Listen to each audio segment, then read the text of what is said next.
Presidential candidate Hillary Clinton has announced her plan to try to solve the nation's student loan crisis. More than $1 trillion in outstanding student loan debt out there right now. Decode DC reporter Liz Shelton joins us to break down the Clinton plan for us. Hey there, Liz. Hi, Virginia. Hi there. My first question is, Hillary Clinton calls her plan the new college compact. She says it's $350 billion over 10 years. It would allow students to go to public colleges and universities without having to take out loans. Can you walk us through her plan? So, there's always a catch, and in this case, there's several. For example, on the student side, they can't actually do this at any college. It would have to be a public college or university. It only applies to state schools.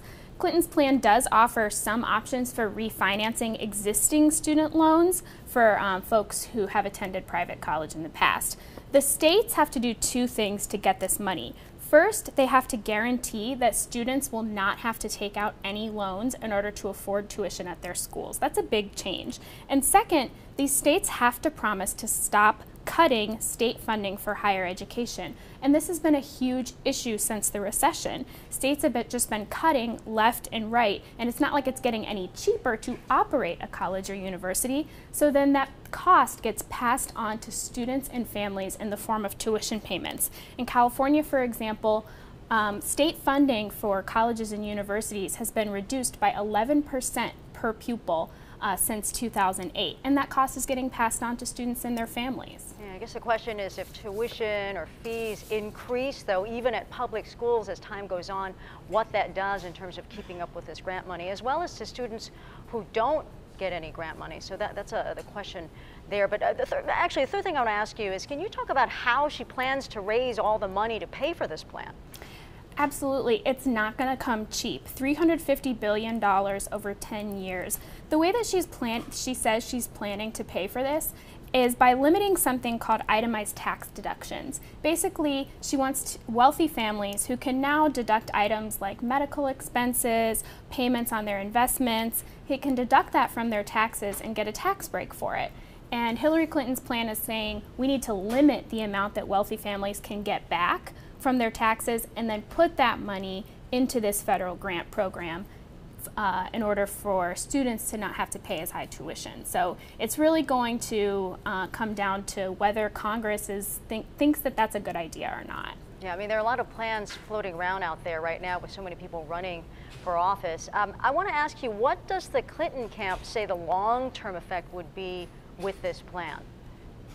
Well, Virginia, you mentioned it at the top of the piece. I mean, student loan debt is a huge issue.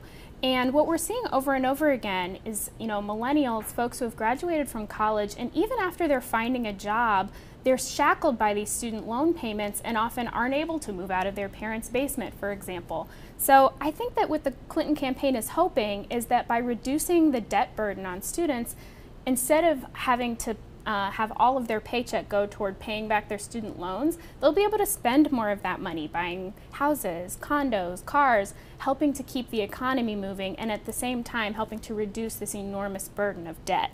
There is one thing, though, that I have to say the plan doesn't seem to address, and that's this, that just because college is more affordable doesn't necessarily mean that more people are going to complete college. Now, the Clinton campaign hasn't really addressed this, but the U.S. is ranked 19th out of 28 developed countries in college completion, and that's largely a result of the fact that first-generation and low-income college students, even if they are able to get a break on tuition, they often come to campus and realize they don't have the resources in terms of tutors, mentors, advisors, folks to kind of walk them through this process, and then they get left behind. It takes a lot of resources to get someone across the graduation stage, especially when they're the first in their family to go to college.